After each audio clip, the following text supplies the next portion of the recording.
Hi, ನಾನು doctor Rakshith. Last ವಿಡಿಯೋಲಿ heart attack ಯಾಕಾಗುತ್ತೆ, ಹೇಗಾಗುತ್ತೆ ಎಲ್ಲ ತಿಳ್ಕೊಂಡು.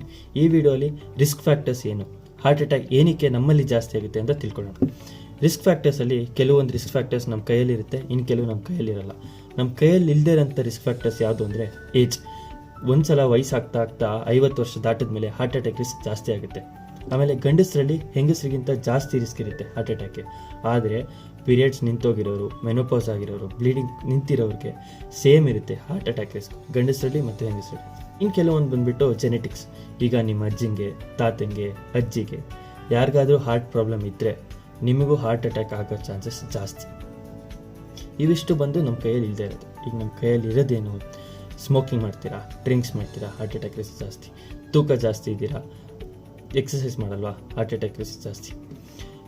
ಇನ್ನೂ ಎಕ್ಸ್ಟ್ರಾ ಏನು ಬರುತ್ತೆ ಅಂದರೆ BP, ಶುಗರ್, ಕೊಲೆಸ್ಟ್ರಾಲ್, ಇವೆಲ್ಲ ನಿಮ್ಮ ಬಾಡಿಯಲ್ಲಿರೋ ತೊಂದರೆ. ಆದ್ರಿಂದನೂ ಹಾರ್ಟ್ ಅಟ್ಯಾಕ್ ರಿಸ್ಕ್ ಜಾಸ್ತಿ ಆಗುತ್ತೆ. ಹೇಗೆ ಇದನ್ನೆಲ್ಲ ಪ್ರಿವೆಂಟ್ ಮಾಡೋದು, ಹೇಗೆ ರಿಸ್ಕ್ ಫ್ಯಾಕ್ಟರ್ಸ್ನ ಕಮ್ಮಿ ಮಾಡ್ಕೊಳ್ಳೋದು, ಹೇಗೆ ಸರಿ ಮಾಡ್ಕೊಳ್ಳೋದು?